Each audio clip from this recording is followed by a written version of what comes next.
الحمد لله نحمده ونستعينه ونستغفره ونعوذ بالله من شرور أنفسنا ومن سيئات أعمالنا من يهده الله فلا مضل له ومن يضلل فلا هادي له ونشهد أن لا إله إلا الله وحده لا شريك له ونشهد أن سيدنا وسندنا ومولانا محمدا عبده ورسوله صلى الله تعالى عليه وعلى آله وصحبه أجمعين.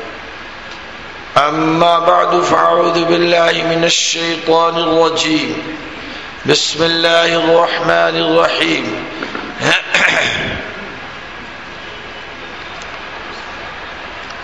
لقد خلقنا الإنسان في أحسن تقويم ثم رددناه أسفل سافلين. وقال تعالى: قل إن كنتم تحبون الله فاتبعوني يحببكم الله ويغفر لكم ذنوبكم.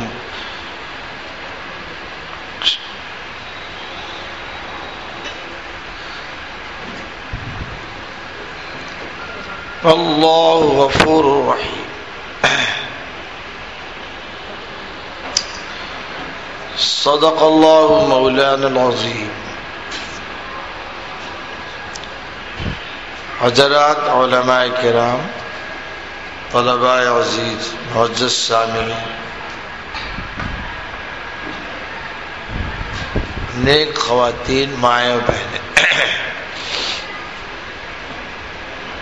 آپ حضرات کے سامنے قاری صاحب نے ماشاءاللہ کئی جگہ سے قرآن کریم کی آیات کی تلاوت فرمائی. اللہ کے کلام کا ہر حصہ معجز بیان ہے اور علوم معارف سے بھرا ہوا ہے. کہنے والا کہہ کر تھک سکتا ہے اور سننے والے عاجز ہو سکتے ہیں، لیکن قرآن کا کمال ختم ہونے والا نہیں. حضرت عبداللہ بن عباس کا مشہور قول ہے: القرآن یفسرہ الزمان. زمانے آتے رہیں گے اور قرآن کی حقانیت سے، صداقت سے، اس کے کمالات سے پردے ہٹتے رہیں گے. جس قرآن کے الفاظ کے رس میں کمی نہ آئے، اس کے علوم و معانی کو کب نہایت نصیب ہوگی. جناب نبی کریم صلی اللہ علیہ وسلم، جن کو اولین آخرین کا علم دیا گیا، وہ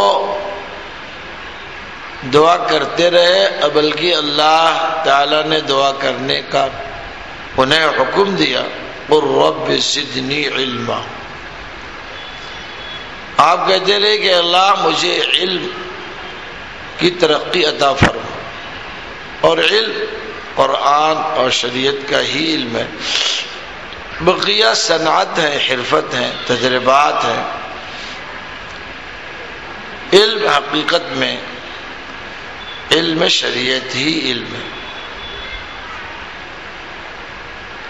معروف نے اس کو سمجھا دیا بہت چھوٹی سی عبارت میں: علم کی رہ بحق نہ نمایت جہالت است.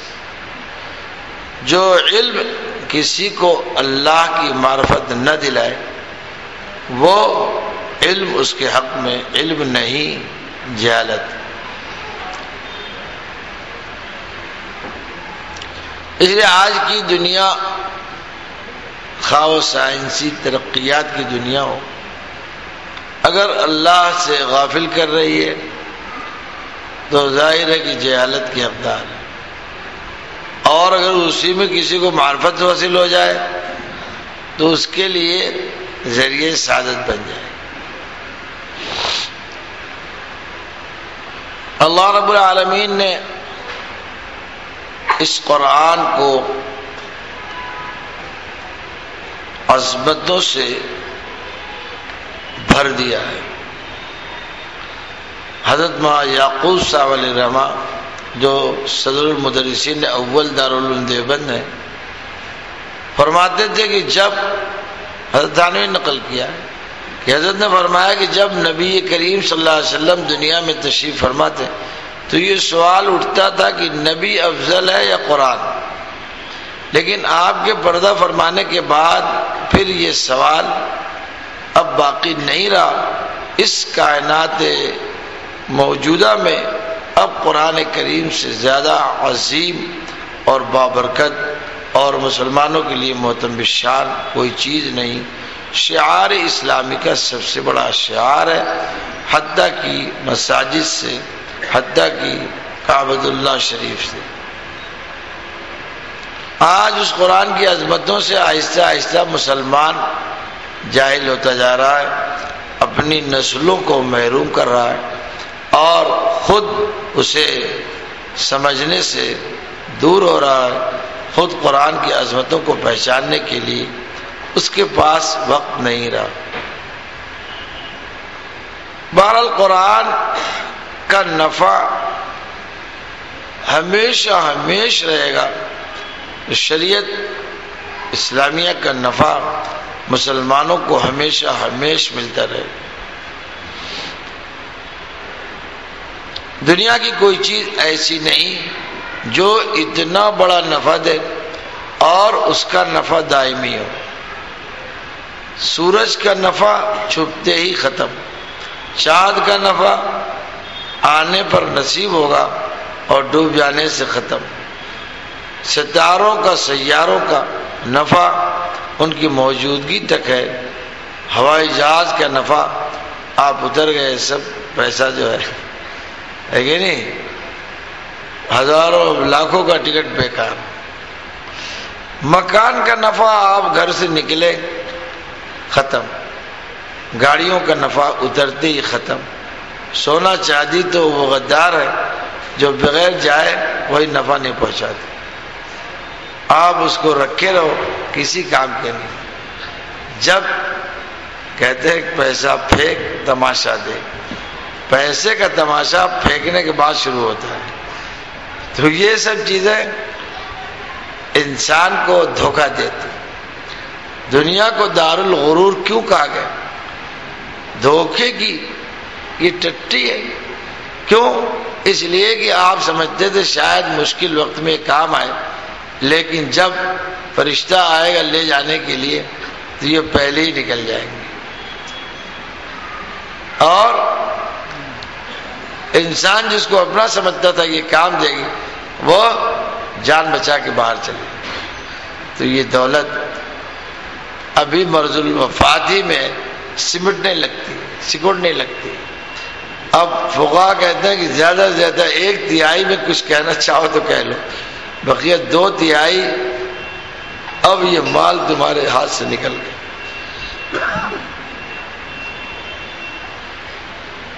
ایسی دوست احباب ہے، ایسی اولاد ہے، اہل و عیال ہے، آدمی سوچتا تھا یہ سب کام آئیں گے، لیکن جب کام کا وقت آیا تو سب بے کام نکلے، کوئی جانے کے لیے تیار نہیں۔ اور بہت کا تو ایسا مسئلہ ہے کہ بس اللہ والوں کے علاوہ بقیہ کے لیے تو بہت بڑا پہاڑ ہے کہ نہیں؟ حضرت والا تھانوی نے قصہ لکھا کہ ایک بڑھیا بہت پریشان رہتی تھی، اس کی بچی بیمار تھی، تو اس نے اللہ سے دعا کیا کہ اللہ مجھے کو موت دے دے، یہ بٹیا کو میری صحت دے دے۔ یہ دعا کرتی رہتی تھی۔ حضرت نے لکھا کہ محلے میں ایک گائے اتفاق سے کسی برتن میں کچھ کھا رہی تھی اور اس میں پھنس گئی، اور جو نکلی تو دوڑنے لگی اور دوڑتے دوڑتے اس بڑھیا کے گھر میں پہنچ گئی۔ تو حضرت نے لکھا کہ بھائی بڑھیا نے دیکھا تو سمجھ گئی کہ یہ ملک الموت آ گئے، اس کی شکل کچھ دکھ نہیں رہی تھی. تو اس نے کہا کہ اپنی بیٹی کی طرف اشارہ کیا کہ رہی بہنی وہ سوئی ہے اس کمرے میں ہے. زور زور چلانے لگی اور بالکل جیسے چور دیکھ کے لوگ گھبرا جاتے ہیں ویسے ہی وہ گھبرا کے کہنے لگے وہی کمرے میں اسی کمرے میں سو رہی. تو لوگوں نے پوچھا کہ بڑھیا بھائی کیا تم کہہ رہی تھی؟ تو اس نے کہا ہم نے سوچا کہ موت آ گئی ہے تو ہم نے کہا کہ وہی جو بٹیا بیمار ہے اسی کے لیے آئی ہے, اپنا خیال نہیں آیا. سمجھ گئے آپ؟ ارے سمجھ گئے بھائی؟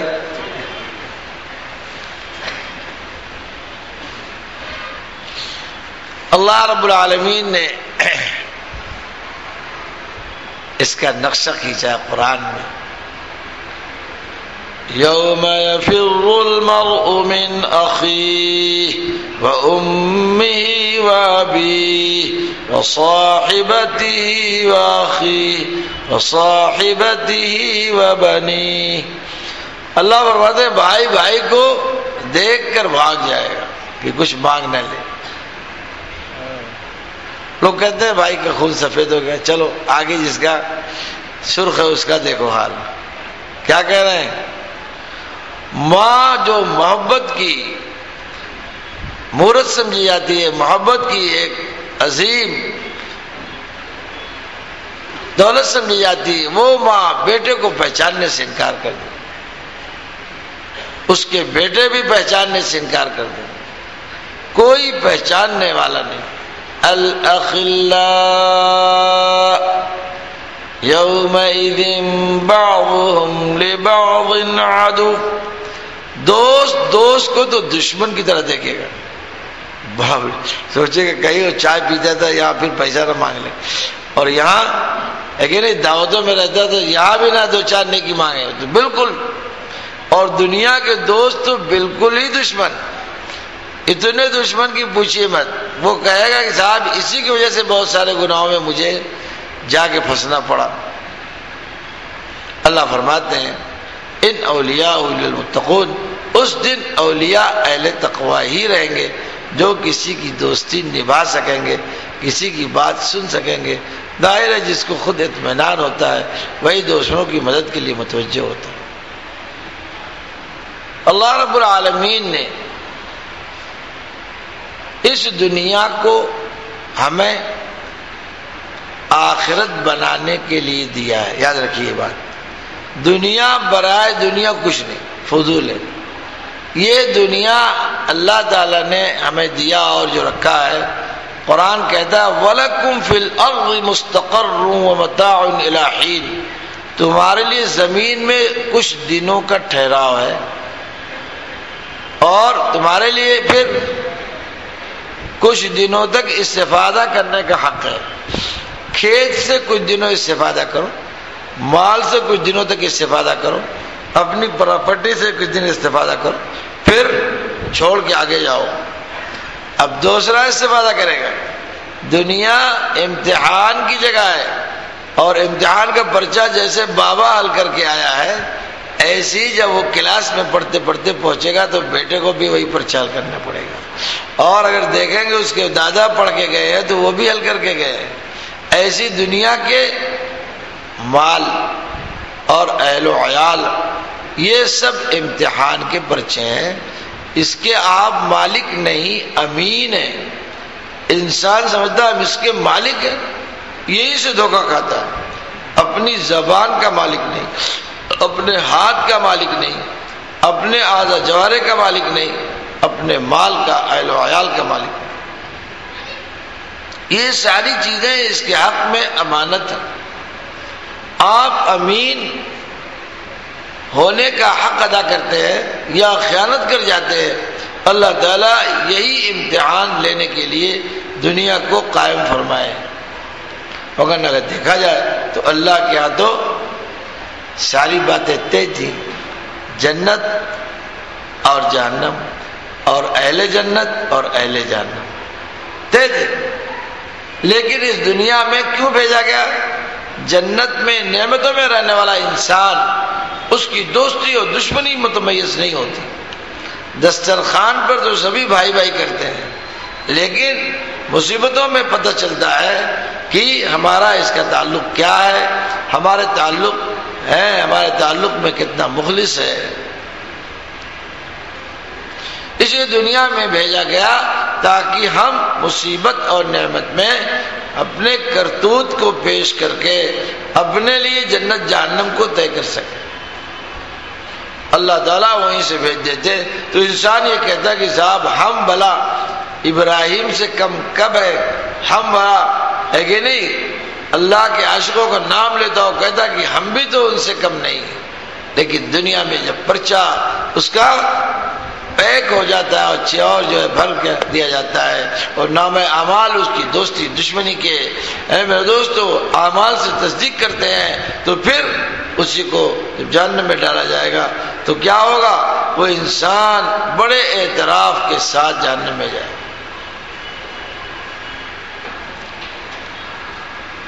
اللہ رب العالمین نے اس انسان کو کیا چیز عطا کی ہے؟ اس کے بیان کرنے کے لیے تو ہے کہ نہیں؟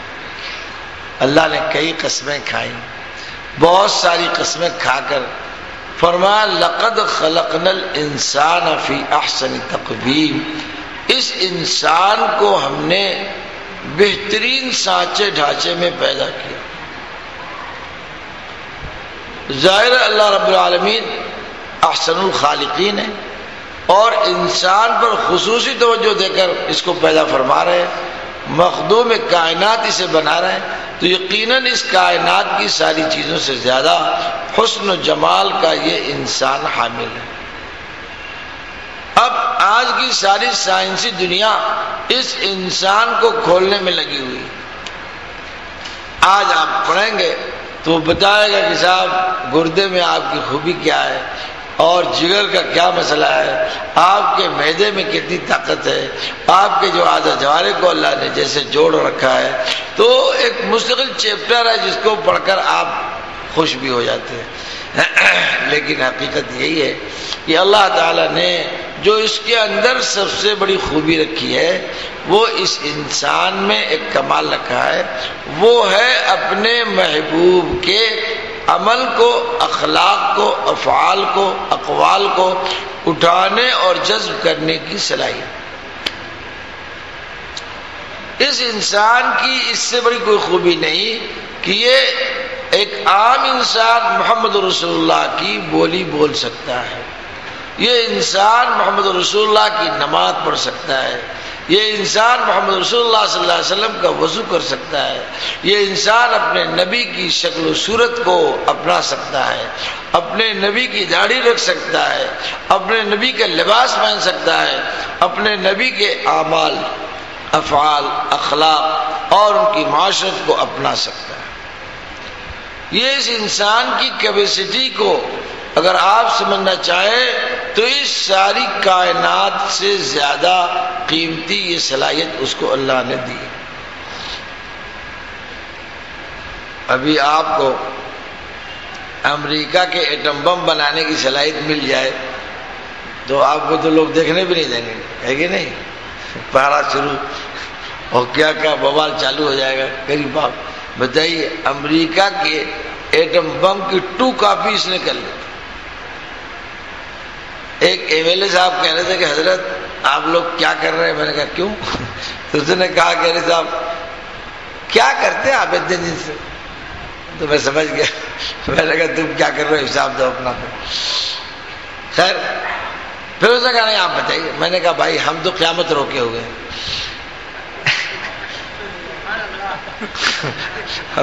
ہم نے کہا کہ اب یہ کیا ہے؟ سیدھی دلیل مانے گا نہیں نا۔ تم نے کہا ہم تو قیامت روکے ہوئے اور تم ہر ترقی کے بعد کیا ہے ایٹم بم پہ پہنچو دنیا کو ویران برباد کرنے کے لیے۔ تم فساد دنیا کو ترقی سمجھتے ہو، ہم اس کی بقا کا انتظام کیے بیٹھے ہوئے۔ اور میں نے کہا کہ امام مسلم نے روایت نقل کی ہے کہ اگر مکتب مدرسے والے کچھ بھی نہیں پڑھائیں گے بھائی تو بسم اللہ تو پڑھا دیں گے اور سورۃ فاتحہ تو پڑھا دیں گے، بسم اللہ پر ہی قیامت رک جائے گی۔ امام مسلم کی روایت میں نے انہیں سنایا کہ حضرت نبی کریم صلی اللہ علیہ وسلم فرماتے ہیں لا تقوم الساعة على رجل يقول اللہ اللہ، اس آدمی پر قیامت نہیں آئے گی سارے کارکنان قضاء و قدر کو ڈیوٹی پر رہنے کا حکم رہے گا، چاند سورج کو اپنی ڈیوٹی انجام دینے کی اللہ کی طرف سے ذمہ داری دی ہوئی پوری کرنی پڑے گی۔ ہے کیوں؟ اس لیے کہ ایک انسان ایسا ہے جس کی زبان سے اللہ کا نام نکل رہا ہے، اس کائنات کے مالک کا نام اس کی زبان سے باہر آ رہا ہے، اس مالک کے نام کے ساتھ ساتھ قیامت جمع نہیں ہو سکتی۔ آج سائنس کی ترقیات کیا ہے؟ آج دنیاوی فنون کی ترقیات کیا ہے؟ ایٹم بم بنا کے پبلک کو ڈرا رہا ہے۔ ہم نے کہا ہمارے ہاں تو رسول اللہ صلی اللہ علیہ وسلم فرماتے ہیں کسی مومن کے لیے جائز نہیں کہ کسی مسلمان کو ہتھیار دکھا دے، ہتھیار دکھانے کی ضرورت نہیں، ہتھیار چلانے کی کیا نہیں۔ اور مومن ہی نہیں بھائی، اصلی بات یہ ہے کہ ہمارے یہاں کسی بھی انسان کو ستانے کی اجازت نہیں۔ ایک پنڈت جی تھی، کہنے لگے صاحب حضرت آپ کے یہاں تو بڑی لڑائیاں ہوئی۔ میں نے کہا لڑائیوں کا مقصد تم سمجھے کہ نہیں سمجھے؟ ہم نے کہا تمہارے یہاں مہابھارت میں 10 لاکھ مر گئے، ٹھیک؟ ہمارے نبی کی پوری زندگی میں شہداء کی اور اس سلسلے میں آپ کی جو جنگوں میں لڑنے والوں کی مثال 1000 میں ختم ہو جاتی۔ آپ بتائیے 15 لاکھ عراق میں اور 15 لاکھ 20 لاکھ جو ہے افغانستان میں انسانوں کو بھون دیا گیا، کسی کی جان گئی، کسی کی ادا ٹھہری۔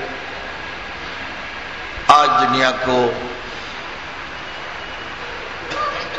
اپنی شفقت سمجھا رہا ہے، دنیا کو الٹے کیا سمجھا رہا ہے کہ ہم اقوام متحدہ کے لوگ بڑے مہربان ہیں۔ بات سمجھ میں آ گئی؟ اگر سمجھ میں آ گئی تو آپ شریعت کا احترام سیکھو، علوم شریعہ کا مقصد دیکھو۔ رسول اللہ صلی اللہ علیہ وسلم نے حضرت علی کو بھیجا غزوہ خیبر میں، جب آپ بھیج رہے تھے آپ نے فرمایا علی تمہارے ہاتھ پر ایک آدمی ایمان لے آئے، یہ افضل ہے دنیا اور دنیا کی ساری نعمتوں سے۔ آج انسان کی جان جانور سے تو چھوڑو، درخت سے زیادہ ارزاں ہے۔ درخت کاٹ لیجیے ابھی چھاپا پڑ جائے گا، ہے کہ نہیں؟ انسان کاٹ کے پھینک دیجیے کسی کو فرصت نہیں، اگر آپ تھانے میں نہ جائے تو کوئی آئے گا۔ آج انسان کے ساتھ دنیا کیا کر رہی؟ تو جناب نبی کریم صلی اللہ علیہ وسلم کے اعمال افعال اپنانے کی صلاحیت ہمارے اندر ہو۔ وہ رحمت للعالمین تھے، ان کی رحمت للعالمینی کو قبول کرنے کی صلاحیت ہمارے اندر پیدا ہو جائے، اس انسان کے لیے اس سے بڑی معراج کچھ نہیں۔ آپ ایک کسی بڑے ملک کا کوئی سامان بنا لے اور وہ قبول کر لے تو آپ بہت خوش ہو جائیں گے۔ آپ کے بنائے ہوئے جوتے پر میڈ ان جاپان لکھا جائے اور اس کو جاپان قبول کر لے، آپ اس کو کیا سمجھیں گے؟ میری صاحب بہت کامیاب ہے۔ آپ کے قول پر، فعل پر، آپ کے اعمال افعال پر، آپ کے اخلاق پر، آپ کی معاشرت پر، آپ کی سوچ پر، آپ کے لباس پر اگر اللہ تعالیٰ کہہ دے کہ میرے محبوب کا یہ عمل ہے اور اسے وہ قبول فرما لیں تو تمہاری زندگی سے زیادہ قیمتی ہے کہ نہیں میرے دوستو؟ تمہارے جسم سے زیادہ قیمتی یہ تمہارا عمل ہو گیا۔ یہ حسن تقویم ہے اس کی آنکھوں کو مت دیکھو، رخساروں پہ مت جاؤ، اس کے بال کو مت جاؤ، اس کے اور کارناموں کو مت دیکھو۔ اس میں غلامی کا وہ حصہ اللہ تعالیٰ نے وہ صلاحیت رکھی ہے کہ یہ محمد رسول اللہ کے متبعین میں آ کر اپنے اللہ کی خوشی حاصل کر سکتا ہے۔ آج کا مسلمان بھی کر سکتا ہے، ہم اور آپ بھی کر سکتے ہیں، ہمارے بچے بھی کر سکتے ہیں۔ قرآن صاف طور پہ اعلان کر رہا ہے والسابقون الأولون من المهاجرين والأنصار والذين اتبعوهم بإحسان رضي الله عنهم ورضوا عنه۔ پارے 11 کا دوسرا رکوع ہے۔ اللہ فرماتے ہیں سابقین اولین، خواہ مہاجرین ہو یا انصار ہوں، ایسے ہی وہ لوگ جو اخلاص سے ان کا اتباع کرنے والے، پھر رضی اللہ عنہ کی آگے جزا اتاری گئی ہے۔ والسابقون الاولون من المہاجرین والانصار پر رضی اللہ عنہ نہیں کہا گیا، والذین اتبعوا۔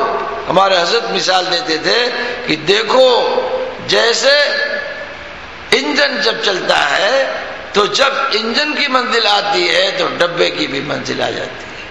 شرط یہ ہے کہ اتباع اس ڈبے کا مضبوط ہو، اس کا تعلق مضبوط جڑا ہو اور ہر چیز فٹ ہو۔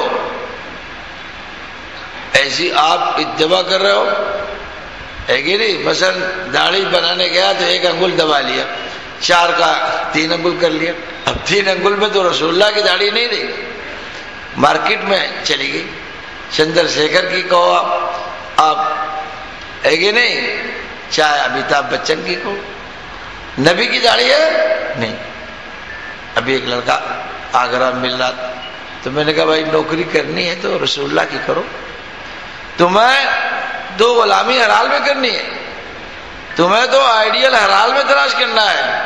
اللہ تعالیٰ نے اگر پوچھا کہ میرے محبوب کی سنت میں اور میرے محبوب کے طریقے میں کیا خرابی تھی کہ تم نے مغضوب علیہم الضالین یہود نصارہ اور کفار و مشرکین کے پیٹرن کو پکڑ لیا، ان کے راستوں پہ چلے گئے، ان کے عمل کو پکڑ لیا۔ صراط مستقیم کیا ہے؟ عمل کے معنی میں امام بخاری لکھتے ہیں فرمایا طرقکم اعمالکم، تمہارے طریق اور راستے یہ تمہارے اعمال ہیں، وہ روڈ پکی آپ تلاش کرنے لگو نہیں۔ اور فرمایا اما یقربکم الی الجنہ و اما الی النار، تمہارا ہر عمل یا تو جنت سے تمہیں قریب کرے گا یا عمل وہ جہنم سے قریب کرے گا۔ یہی تمہارا عمل، یہی تمہارا قدم ہے، یہی تمہارا عمل، یہی تمہارا راستہ۔ اور خاص بات اس میں اہدنا الصراط المستقیم کے بعد اللہ تعالیٰ نے صراط الذین انعمت علیہم نازل فرمایا ہے اور یہ بتایا ہے کہ دیکھو اچھا عمل کافی نہیں، اچھا عمل انعام یافتہ بندوں سے سیکھا ہوا ہمیں چاہیے۔ نماز تو منافقین بھی پڑھتے تھے بھائی، لیکن اللہ کے رسول نے فرمایا صلو کما رأیتمونی اصلی، مجھے دیکھ کر جو نماز پڑھے گا وہ میری نماز ہوگی، مجھ سے سیکھ کر اور میری نمازوں پر غور کر کے جو نماز پڑھے گا وہ میری نماز ہوگی، ورنہ اس کے اپنے گاؤں کی نماز، اپنے محلے کی نماز، اپنی برادری کی نماز، اپنے جو ہے جس کو دیکھا اس کی نماز پڑھنے سے اللہ تعالیٰ کے ہاں کوئی اجر کا وعدہ نہیں ہے بھائی، نہیں، صاف صاف۔ وضو کر کے آپ نے فرمایا ھذا وضوئی ووضوء الانبیاء من قبلی، یہ میرا وضو اور پہلے نبیوں کا بھی یہی وضو تھا۔ ہمارے جد امجد حضرت مولانا شاہ عبد الغنی صاحب پھولپوری فرماتے تھے کہ صحبت صالحین کے بغیر تو نماز بھی نہیں سیکھ سکتا اور صحبت صالحین کے بغیر تو نماز بھی نہیں پڑھ سکتا۔ صلو کما رأیتمونی اصلی کہہ کر بخاری کی روایت ہے، یہ رسول اللہ صلی اللہ علیہ وسلم نے ہمیں پابند کر دیا اپنی ذات سے سیکھنے کا، اور پھر صحابہ کے لیے بھی حکم ہے کہ ان سے سیکھ کر میری نماز پڑھو اور میرا دین سیکھو۔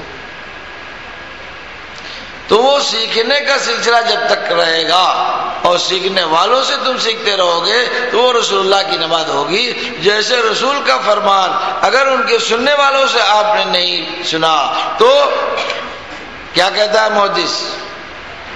حدیث منقطع ہے. منقطع کے معنی رسی کٹی ہوئی. اچھا رسی کیسے کٹ گئی بھائی؟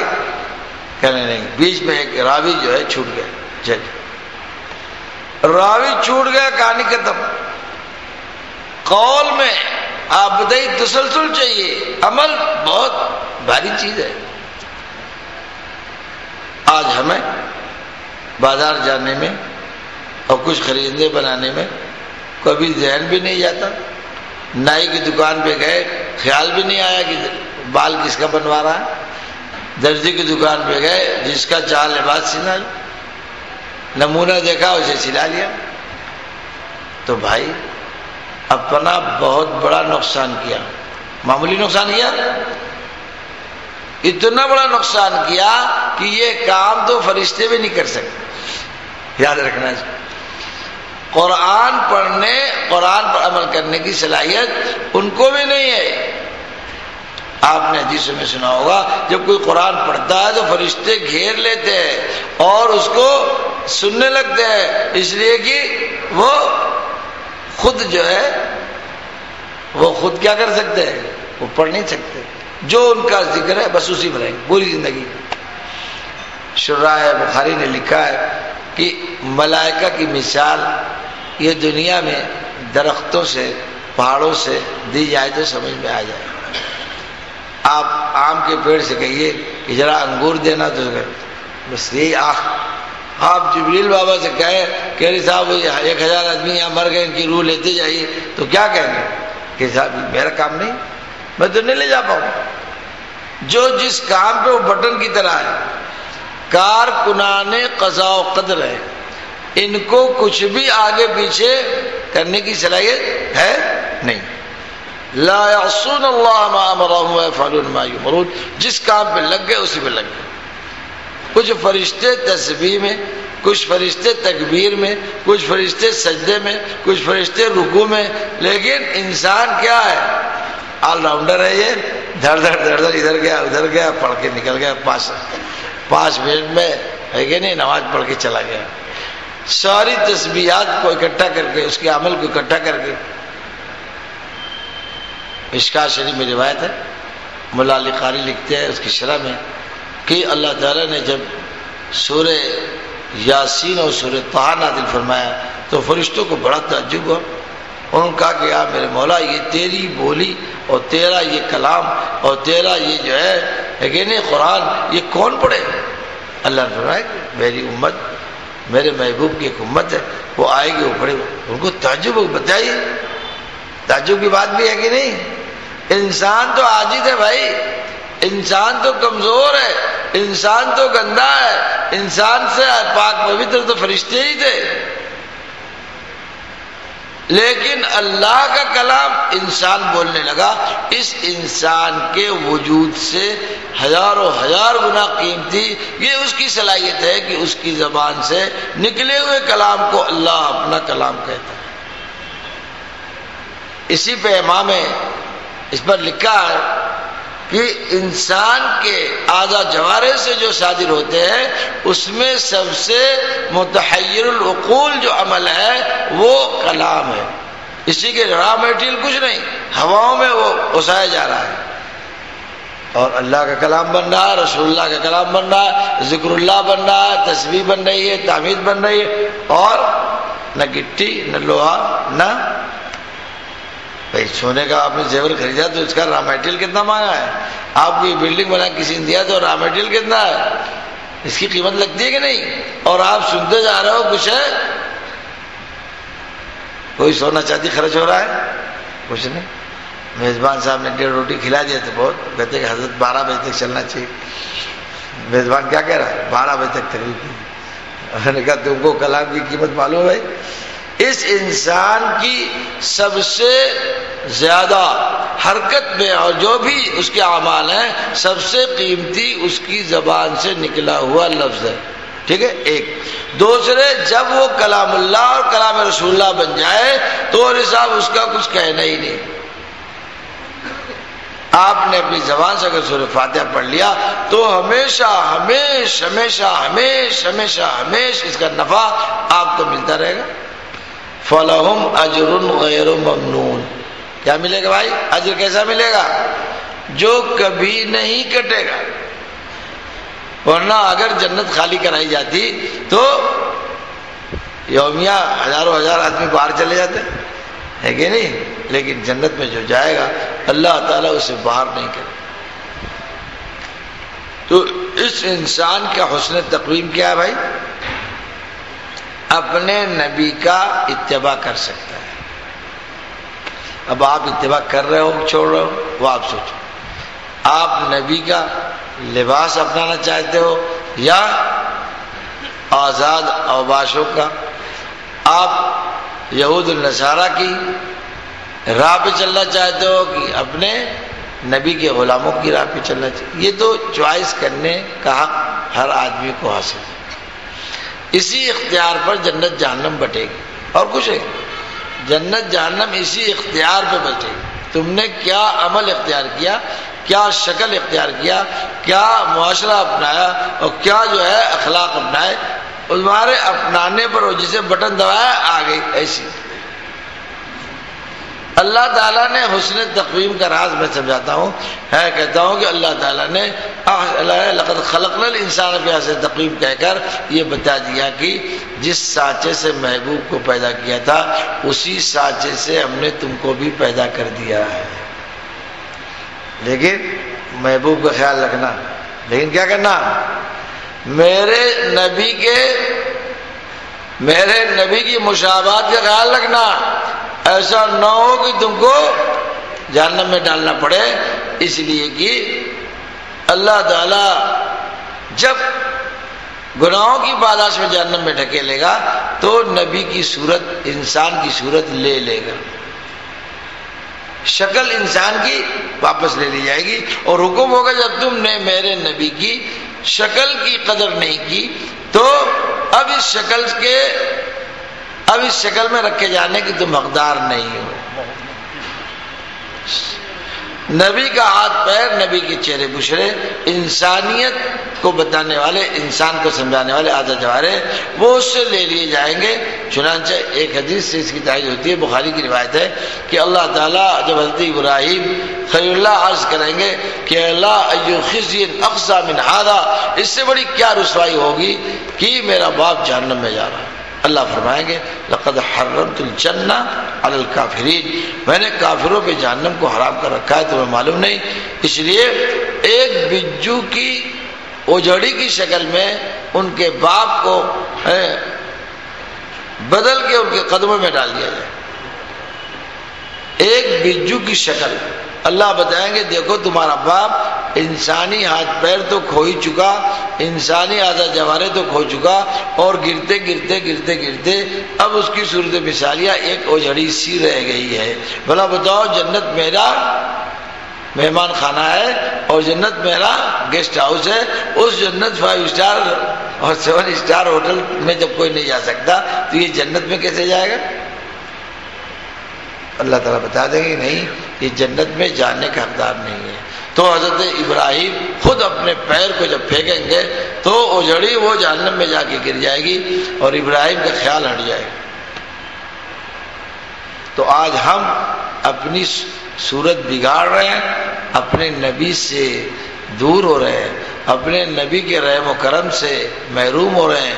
نبی کا صدقہ جو مشابہت سوری سے ہم کو مل رہا تھا وہ بھی اللہ فرمائیں گے میرے محبوب کی صورت کی یہ توہین ہے کہ اس کی شکل میں جہنم میں تم کو ڈالا جائے. شکل واپس کر دو.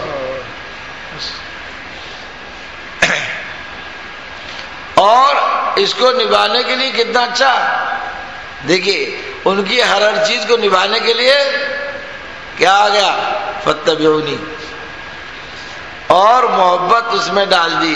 اسی کی محبت سے ہر مشکل عمل آسان ہو جاتا ہے.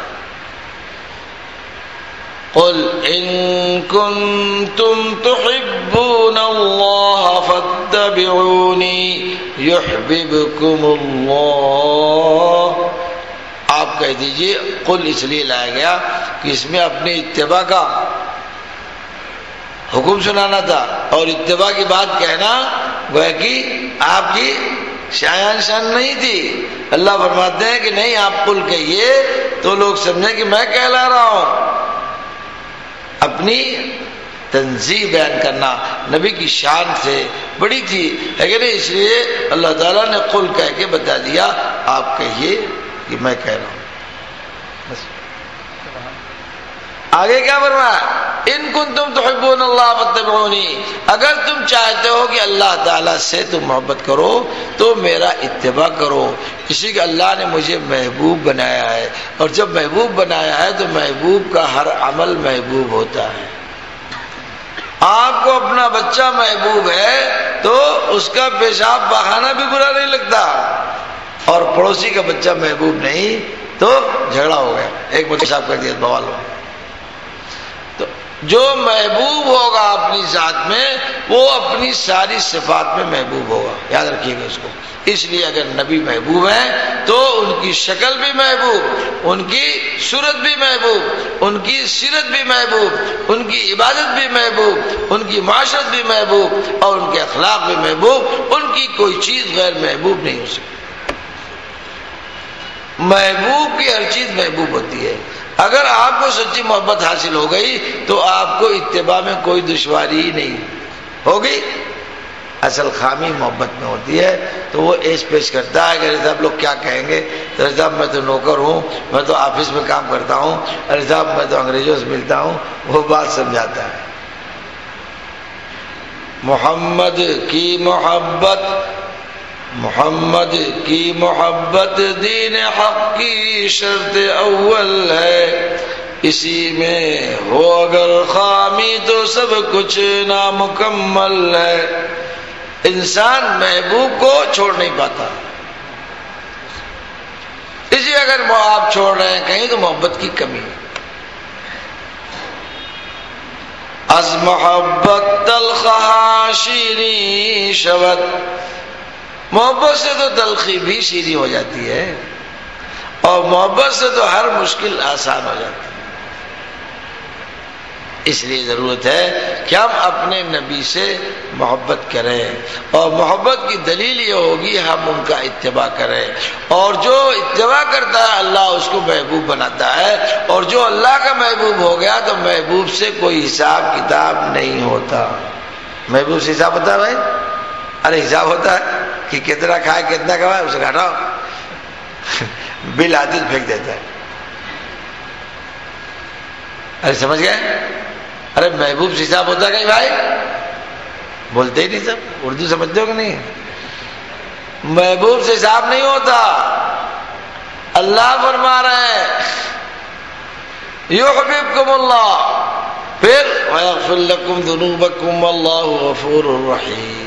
اللہ تعالیٰ نے اپنی شان رحمت کا اور اپنی شان غفاریت کا ہمیں بتا کر یہ بتا دیا کہ ارے تم جو محبوب بن گئے تو پھر سارے حساب کتاب سے ارے مطمئن ہو جاؤ، محبوب کا حساب نہیں ہوتا. اس میں کیا ہے؟ اس میں کیا بھائی؟ حضرت بلال حبشی حاضر ہوئے، فاروقی بارگاہ لگی ہوئی تھی، اپنا نام بھیجا ہوگا تو فرمایا کہ بولو. رؤساء قریش کھڑے تھے، کہنے بتائیے ہم زمیندار لوگ ہیں، ہم کو پوچھا نہیں، ہم سردار لوگ ہیں، ہم ایک نہیں سردار ہے، اور وہ دیکھیے غلام. آگے چلا گیا. حضرت عمر کے یہاں جب پہنچے تو حضرت عمر نے فرمایا کہ بلال نے اس وقت رسول کی خوشی حاصل کر لی تھی جب تک انہیں ناراض کر رہے. پہلے دن ایمان لانے والوں میں بلال ہے. فرمایا تمہیں بلال کا منصب معلوم نہیں، تم رسول سے لڑ رہے تھے، تم رسول کو تنگ کر رہے تھے، تم رسول سے الجھے ہوئے تھے، اور وہ رسول کی خوشیاں لے کے اول ویلے میں آگے نکل گئے. آج مسلمان کو اس کا خیال نہیں تو بدلاؤ لانے میں، اپنی زندگی میں انقلاب لانے میں اسے ایج پیج سمجھا رہا ہے. یاد رکھنا عاشق وہ ہے جو محبوب کی خوشیوں کو پانے کے لیے دنیا کی ساری چیزوں کو ارزاں سمجھتا ہو. اور عاشق وہ نہیں ہے، فاسق ہے جو اپنی خوشیاں حاصل کرنے کے لیے محبوب کو ترک کر رہا ہے. محبوب سے اپنی خوشیاں حاصل کرنا یہ فسق ہے، اور محبوب کی خوشیوں پر جان مال کی بازی لگا دینا یہ عشق ہے. اب ہم اللہ کے تعلق میں عاشق ہیں کہ فاسق ہیں، خود ہم کو فیصلہ لینا پڑے. آج میں مجدد صاحب کے اپنے بیٹوں کے لیے کچھ انہوں نے نصیحت لکھی تھی، دیکھ رہا تھا. اس میں لکھا کہ بیٹا اپنے دل کو ساری تمناؤں سے خالی کر لو اور ساری آرزو سے دل کو ہٹا لو. بس تمہارے دل میں اللہ ہی رہے اور کسی چیز کو پانے کا جذبہ نہ ہو، کسی چیز کے حصول کی امید نہ رہے. کچھ جو مولا دے اس میں زندگی ہو. فرمایا کسی چیز کو اپنے دل میں رکھنا یہ بڑائی کی دلیل ہے. کہ تم کہہ رہو کہ ہم تو یہ بڑا گوشت کھاتے چھوٹا چاہیے، اچھا ہم تو سبزی نہیں کھائیں گے اور ہم یہ کھائیں گے وہ کھائیں گے. یہ نخرے کون بگاڑتا ہے؟ بندگی جس کو نہیں ملی. حضرت گنگوئی مولانا حضرت والا گنگوئی حاجی صاحب کے پاس بیٹھ کے کھانا کھا رہے. حافظ صاحب تشریف لائے، حافظ جامین صاحب. تو حضرت کوفتہ روٹی کھا رہے تھے اور یہ دال روٹی کھا رہے تھے. بہت بے تکلف تھے تھوڑا. حافظ صاحب دونوں کہا رہے بھائی حاجی صاحب ایسا ہے. انہوں نے کہا کہ حاجی صاحب کچھ مولوی رشید کو بھی تو دے دو ایک کوفتہ. حضرت نے فرمایا حاجی صاحب نے یہی کیا ہے کہ اپنے ساتھ بیٹھا کے کھلا رہا ہوں، ورنہ چمار چوڑوں کی طرح ہاتھ پر روٹی اور دال ڈال کر وہاں جوتے کی جگہ بیٹھا تھا. بس حاجی صاحب امتحان لے رہے تھے. حضرت گنگوئی نے سوچا کہ یہ بات سنی تو سوچا کہ بالکل صحیح ہے، اور ان کے چہرے پہ کوئی رنگ نہیں آیا. سمجھ گئے؟ پھر کیا ہو گیا بھائی؟ نفس کو کچل دیا. وہی فرمایا کہ میں نے جو دینا تھا تم کو دے دیا.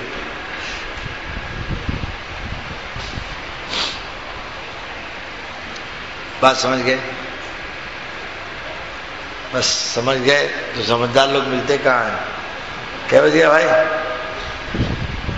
محبت میں کچھ لگتا ہے پیسہ بھائی؟ ایک بات بہت خاص بتا رہا ہوں، سن لو. محبت کرنے کے لیے کوئی صلاحیت نہیں چاہیے، کوئی قابلیت نہیں چاہیے، مالداری کی کوئی شرط نہیں ہے. محبوب بننے کے لیے ساری شرطیں ہیں، عاشق بننے کے لیے کوئی شرط نہیں ہے.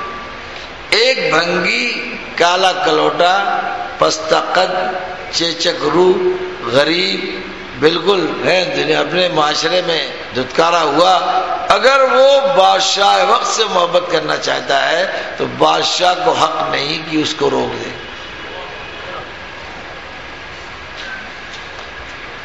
عاشق میں کوئی صلاحیت درکاری نہیں ہے، عاشق میں کوئی صفت مشروط نہیں ہے. محبوب بننے کے لیے شرطیں چاہیے. محبوب بننا چاہتے ہو تو قد ناپا جائے گا، کمر ناپی جائے گی، آنکھیں دیکھی جائیں گی، رخسار پر نظر ڈالی جائے گی، بالوں کی، اور ان تمام کے بعد اس کی سیرت اور صورت کا مناظرہ ہوگا. تب کہیں انتخاب میں بیٹھنے اور کہیں حسن کے میلے میں جانے کی اجازت ملے گی. پھر سلیکشن کب آئے وہ تو چھوڑ.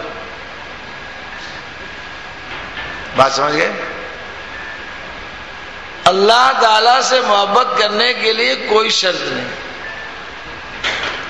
نبی کے عاشق ہونے کے لیے کوئی شرط نہیں.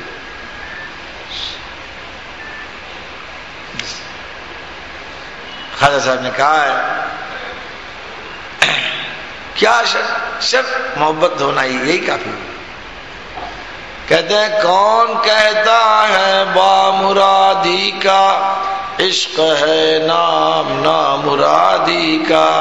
عاشق نامراد ہوتا ہے، صفت منہ سے ہے اس کی. اللہ تعالیٰ سے محبت، اللہ کے نبی سے محبت کرنے والا فرمایا کہ وہ کون ہے جو ان کی خوشیوں کو پوری کرنے کے لیے اپنی جان کی، مال کی بازی لگا دیتا ہے، اور جو ان سے ہر دم خوشیاں مانگتا رہتا ہے وہ عاشق نہیں، فاسق ہے. کیا ہے کہ یہ دیجئے جو ہے کار دیجئے تو بنگلہ دیجئے تو فلانا دیجئے، ہر دم پرچی لکھ کے بھیج رہا ہے. ان سے اپنی خوشیاں حاصل کرنا اور خوشیوں کی ڈیمانڈ کرنا یہ فسق ہے. اور اللہ کے تعلق میں جب بندہ جو ہے اپنی تمام خواہشات کو فنا کر دیتا ہے تب وہیں سے عشق کی داستان شروع ہوتی ہے. اسے کہتے ہیں امتحان ہوتا ہے منافق کا نہیں. وہ تو امتحان میں بیٹھ نہیں پائے گا بھائی.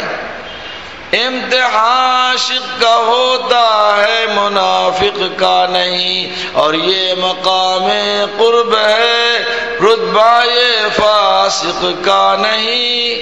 فاسق کو یہ رتبہ نہیں مل سکتا کہ عاشق کے ساتھ امتحان گاہ میں جائے.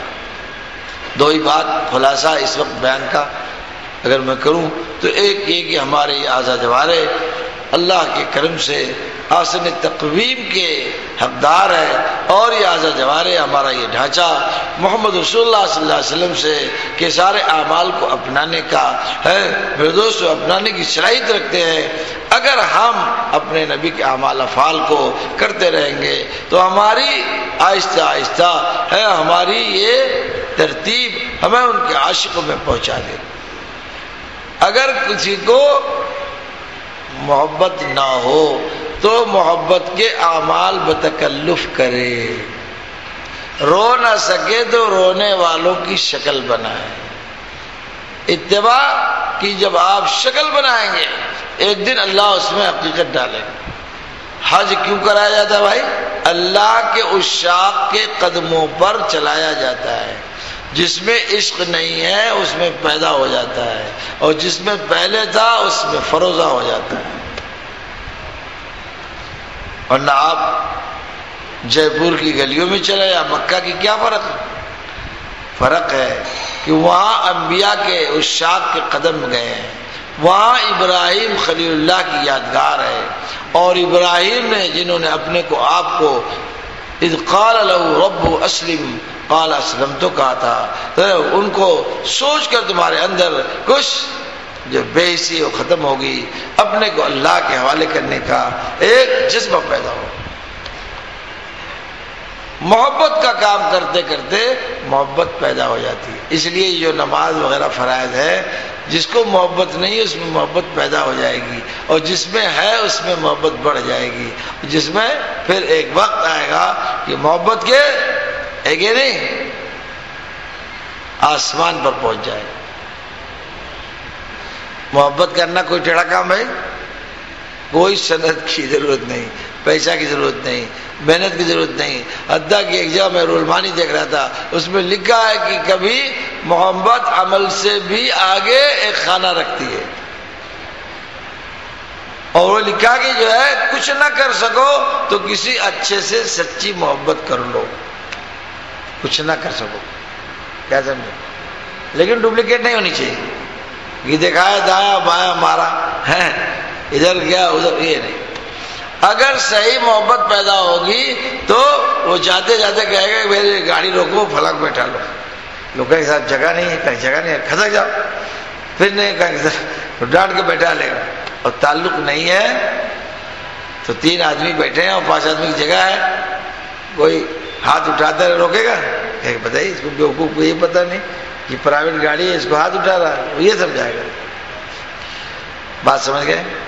تو بھائی اگر کچھ بھی نہ کر سکو تو سچی محبت حاصل کر لو کسی اللہ والے کی. ٹھیک ہے، کسی اللہ والے کی سچی محبت حاصل کر لو جو ہر محبت پہ بالا رہے. والذین آمنوا اشد حبا للہ.